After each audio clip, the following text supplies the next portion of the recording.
ఏంటి బాస్, మంచి రొమాంటిక్ మూడ్లోకి వచ్చేసారు.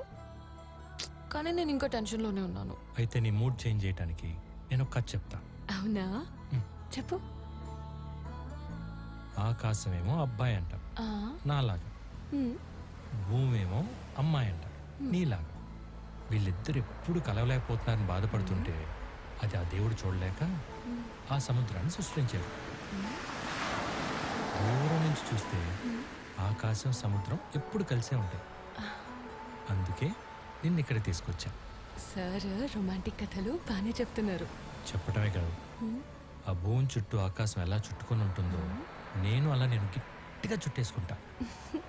నాదొక చిన్న కోరిక, హ్మ్, నువ్వు నా గుండెల మీద పడుకోవాలి. హ్మ్. అప్పుడు నీకు నా గుండె చప్పుడు, ఈ సముద్ర హోరు తప్ప ఇంకేం ఉండపడకూడదు.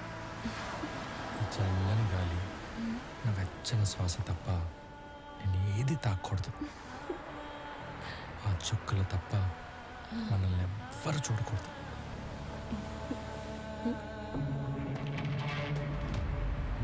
వాడెవడో మనల్ని చూస్తున్నాడు. ఎవరు?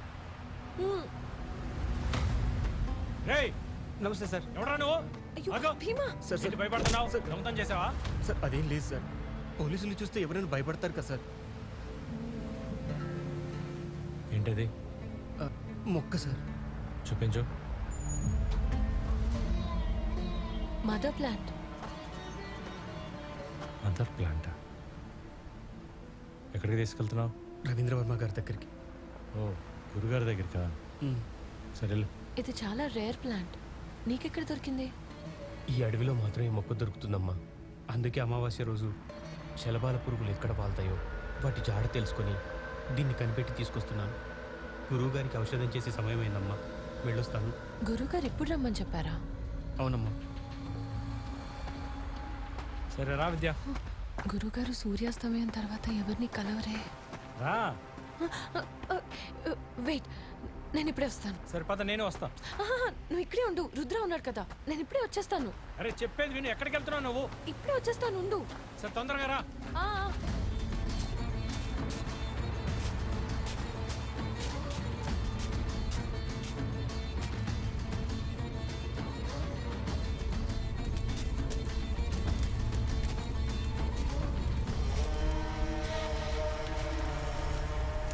ఈ గుడికి వెనక నుంచి కూడా దారుందా?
Does it work?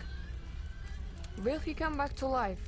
If you would have known about me, you wouldn't have asked this question. Ayurveda, is it that great? Ayurveda is great, of course. But Ravindra Varma is greater. అన్ని రకాల ఔషధ మొక్కలకి మూలమైన mother plant కి రసాయన మార్పులు చేస్తే చావుని జయించడానికి చరక సంహిత చూపిన సంజీవని గుణాలున్న ఔషధం తయారవుతుంది. ఇది కేవలం ఈ రవీంద్ర వర్మ మాత్రమే చెయ్యగల దివ్య ఔషధం. But why children's? పిల్లలైతే లేలేత శరీరాలు, తక్కువ కలుషితంగా ఎక్కువ రోగ నిరోధక శక్తితో స్వచ్ఛంగా ఉంటారు. కనుక ఫలితం అద్భుతంగా వస్తుంది. కానివ్వండి.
భీమా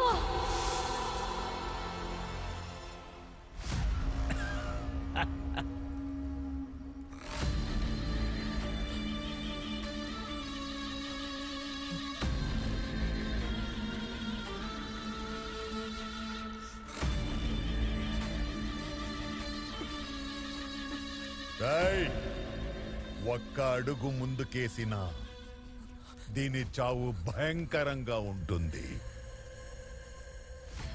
అరంగులం లోపలికి గుచ్చితే దీని రక్తం గడ్డ కట్టి చిట్టి నరాలు చెట్లిపోతాయి. అప్పుడు కళ్ళలోంచి నీరు కాదు, రక్తం కారుతుంది. ఆ నొప్పి భరించలేక నన్ను చంపమని తనే వేడుకుంటుంది. ఈ ప్రపంచంలోని ఏ శక్తి దీన్ని కాపాడలేదు. ప్రాణం విలువ తెలుసారా నీకు? ప్రాణం విలువ తెలుసు కాబట్టే చచ్చినోళ్ళని బతికించే దివ్య ఔషధాన్ని కనిపెడుతున్నా. నువ్వు బ్రతికించడం లేదు, అమాయకులను చంపుతున్నావు. మదగజం నడుస్తున్నప్పుడు చీమలు చస్తాయని దాని నడక ఆపుతుందా? నా లక్ష్యం వైపు నడుస్తున్నప్పుడు ఇలాంటి తుచ్చ ప్రాణాలు ఎన్నో పోతాయి. పోనీ నువ్వు మదగజం కాదు, మదమెక్కిన మూర్ఖుడివి. ఇది మూర్ఖత్వం కాదు, నా మేధస్సు. సంజీవిని తయారు చేసి మరణాన్ని జయిస్తా. ఈ ప్రపంచాన్ని నా కాళ్ళ దగ్గరికి తెస్తా. భవిష్యత్తు భగవంతుడ్రాయి రవీంద్ర వర్మ. దేవుడు తన స్వార్థం కోసం ఇలా రాక్షసుల చంపడు. చచ్చినోళ్ళని బతికించడం ఏ దేవుడి వల్ల కాదు. నేనా దేవుడి కన్నా గొప్ప మేధావిని. పిచ్చనా కొడక, నువ్వు మేధావేంట్రా? నువ్వు మానసిక రోగివి. అవునరా, మేము రోగులమే. మాకు మందేంటో తెలుసా? డబ్బు. డబ్బుతో పాటు అమరత్వం కూడా వస్తుందని ఎన్నో రోజులుగా నానా పాటలు పడితే కోట్లొచ్చే టైంకి నువ్వొచ్చి ఆపుతావా? నేనొక్కడిగేస్తే నువ్వు వాళ్ళని చంపుతావని నాకు తెలుసు. తర్వాత నేను ఇంకొక అడుగేస్తే నేను నిన్ను చంపుతానని నీకు తెలుసు. విద్య అనే పిల్లల్ని వదిలే, నేను ఒక్క అడుగు వెనకేస్తా. సరిపోదు. ఏం కావాలి? నీ ప్రాణం. నా ప్రాణం వీళ్ళని బ్రతికించడానికి ఉపయోగపడుతుందంటే తీసుకో. వద్దు భీమా.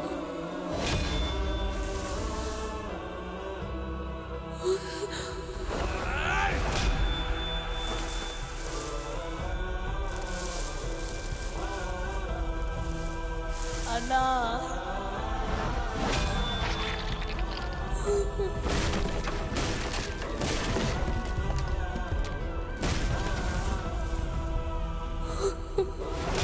భీమా.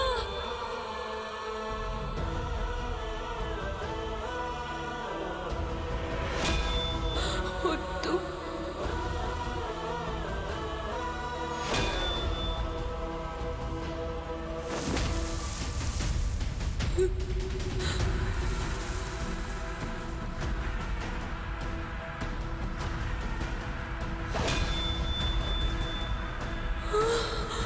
వద్దన్నా.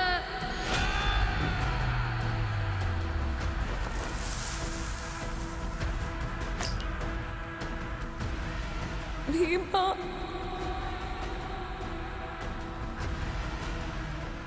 ఏ రవీంద్ర వర్మ, ఇంకొక్క ప్రాణం పోయినా, విద్య నుంచి ఒక్క నెత్తురు బొట్టు నేల మీద పడ్డా, నా కొడక్క మళ్ళీ తిరిగి వస్తా.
ఈ శవం దొరకాలి.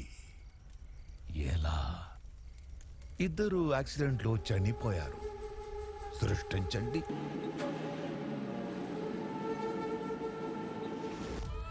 నాదొక చిన్న కోరిక, నువ్వు నా గుండెల మీద పడుకోవాలి. అప్పుడు నీకు నా గుండె చప్పుడు, ఈ సముద్ర హోరు తప్ప ఇంకేమీ వినపడకూడదు. ఈ చల్లని గాలి, నా వెచ్చని శ్వాస తప్ప నేను ఏది తాకూడదు.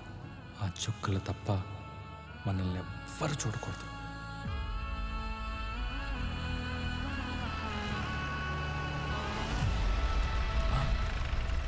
ఏదో యాక్సిడెంట్ రా. రేయ్, ఈ బాడీని కాలిపోతున్న ఆ బస్సులో వేస్తే ఎవ్వరికీ తెలీదు.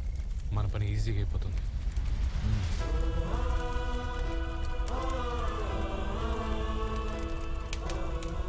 మంగళూరు నుంచి అనంతపూర్ వస్తున్న SLN bus Anantapur ghat road లో ఘోర ప్రమాదానికి గురైంది. నంబర్ 14 అనాథ శవం.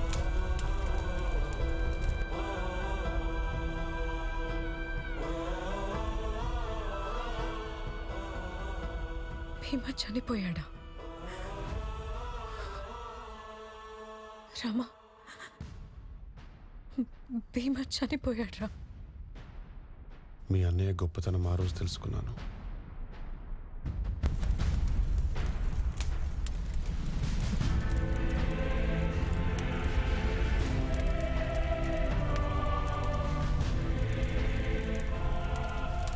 ఏ ఆశయం కోసమైతే భీమా తన ప్రాణాలు అర్పించాడు, ఆ ఆశయం కోసం నా శరీరాన్ని ఆవహించి పగ తెచ్చుకోమన్నాను. కానీ నేను ఆవహించాలంటే నా వంశానికి చెందినవాడే ఉండాలి. నా అంశమే కావాలి. నా దేహం శిథిలమైన నా రుద్రం ఇంకా ఒకటిలో పారుతుంది. నా ప్రతీకారం తీర్చుకోవటానికి నా ప్రతిబింబం ఇంకా బ్రతికే ఉన్నాడు. నా తమ్ముడు రామ. నా 10 దిన కర్మ అయ్యే లోపల మహేంద్రగిరిలో ఉన్న మహిమాన్వితమైన పరమశివుని గుడిలో రామ స్వయంగా తన మెడలో రుద్రాక్షమాల తీసేసి మనస వాచ కర్మణ నా ఆత్మని తనలోకి ఆహ్వానించాలి. వాడితో ఈ పని నువ్వే చేయించాలి.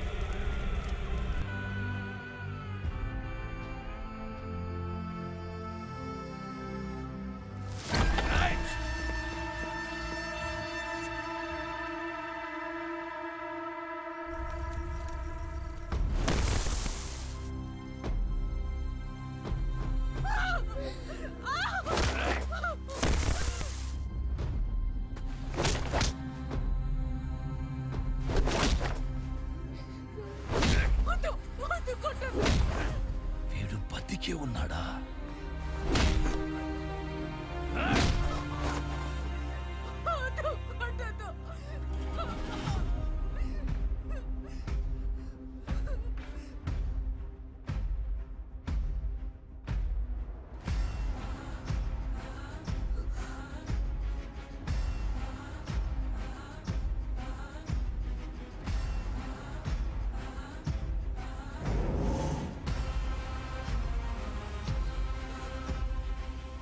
వీడు వాడు కాదు.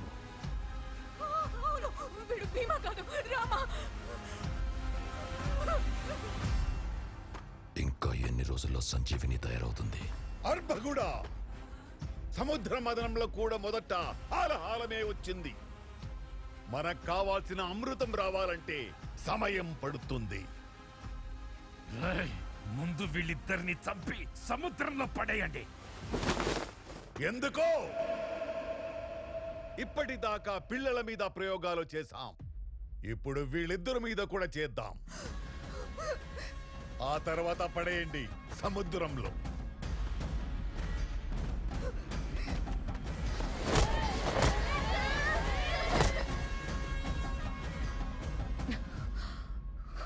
ప్రాణం పోతుందన్న భయంతో పిలవమనట్లేదు.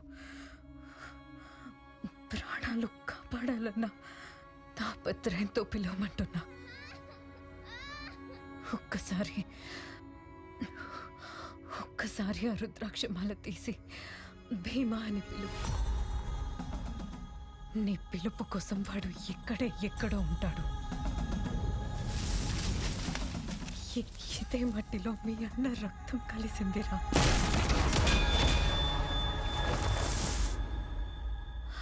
ఒక్కటి మాత్రం నిజం రామా, ఆ పిల్లల్ని చంపుతూ వాళ్ళు చేసేది ఘోరం. కానీ కాపాడే అవకాశం ఉన్న చేతులు కట్టుకొని కూర్చోవడం, అది మాత్రం పాపం. నీ రక్తం కూడా కడకలేని పాపం.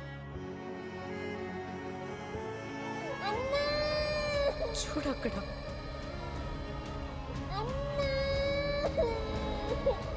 ఆ పాప నిన్ను అన్నా అని పిలుస్తుంది. రామాగా కాదు, భీమాగా. భీమాని రాక్షసుడు అంటావు కదా. సంహారం జరిగేటప్పుడు దేవుడు కూడా రాక్షసంగానే చంపుతాడు. అహం కోసం చంపితే రాక్షసుడు, ధర్మం కోసం చంపితే దేవుడు. ఇక నువ్వే తేల్చుకోరా. భీమా మీద నువ్వు తెచ్చుకున్న ద్వేషం గొప్పదా, ఆ పిల్లలు పెంచుకున్న నమ్మకం గొప్పదా? భీమా అనే బంధమే నీకు కోపం. ఆ పేరు వింటేనే నీకు అసహ్యం. కానీ ఇప్పుడు ఆ పేరే మనకి కవచం. ఆ పేరే వీళ్ళని శిక్షించే ఆయుధం. భీమా, భీమా, భీమా. రే రామా, ఒక్కసారి అన్నా అని పిలవరా. పోరా. భృగువంశ సముద్భవ, శ్రవణ నక్షత్ర సంభూత, వశిష్ఠ కుల గోత్ర, శంకర భాగవతుల పుత్ర, రామచంద్ర నామధేయుడినని నేను మనసా వాచా కర్మణ ప్రేమతో పిలుస్తున్నా నా అన్న భీమా. కారా!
రాజ్యం చాలని ఆశ,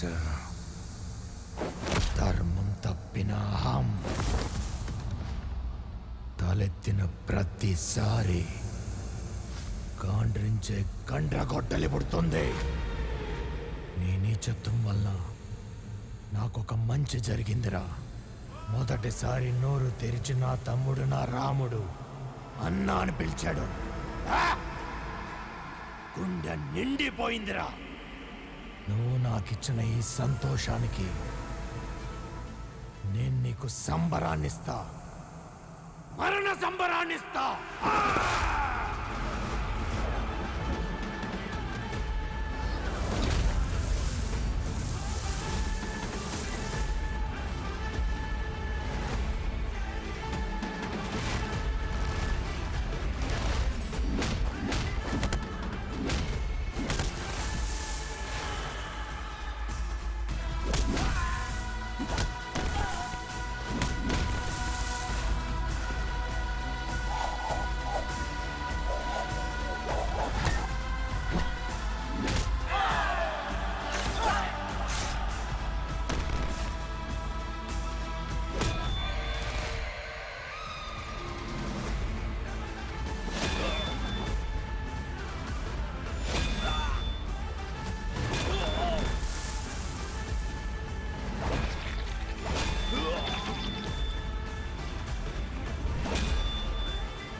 ఇది అష్టదిగ్బంధనం.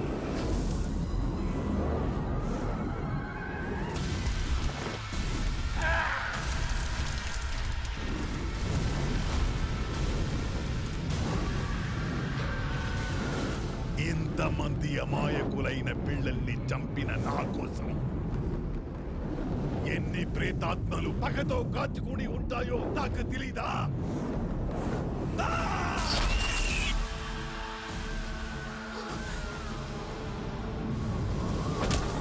భూత ప్రేత పిశాచాలు ఈ రక్షణ కవచాన్ని దాటి రాలే. రాబోయే కాలానికి కాబోయే భగవంతుణ్ణి నన్ను ఢీ కొట్టడం నేతరత్నాలు.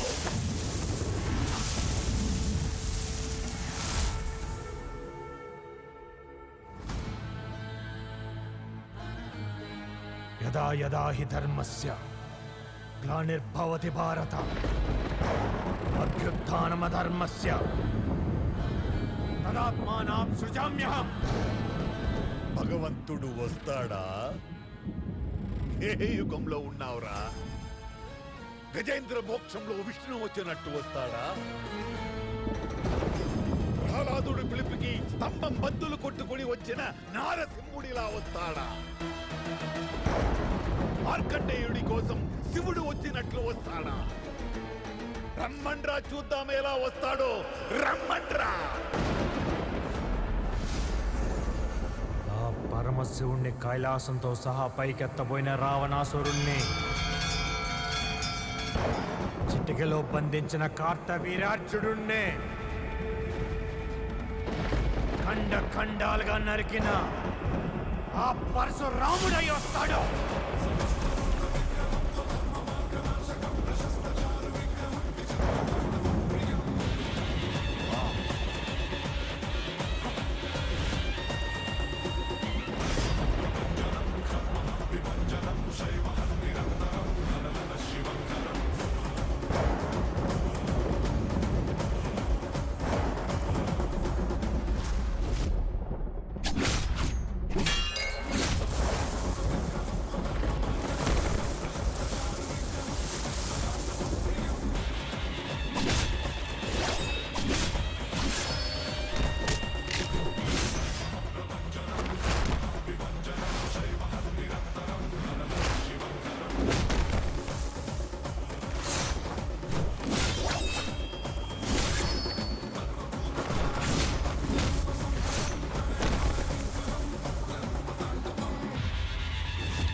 సంజీవుని లోక కళ్యాణం కోసం ఆంజనేయుడికి దొరికింది కానీ నీలాంటి నీచుడికి దొరకదురా. నీకు దొరికేది నా చేతిలో చావు మాత్రమే. నేను భవిష్యత్ భగవంతుణ్ణి ప్రపంచాన్ని నా కాళ్ళ కింద తీసుకొస్తానని విర్రవీగే కదా. ఇప్పుడు నీ నరాలు చీల్చి మరణం ముందు నీకు నరకం చూపిస్తా.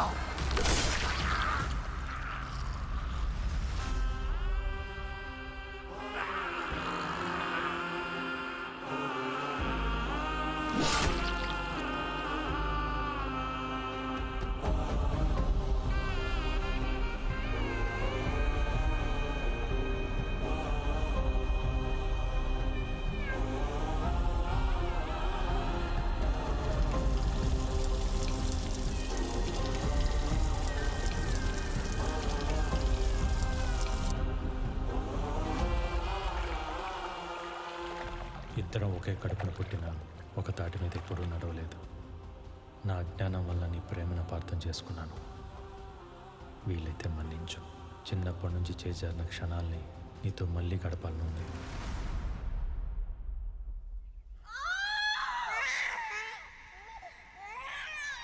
రామా, నీకు మగబిడ్డ పుట్టాడు రా. అవునా? ఏం పేరు పెడతావురా వాడికి?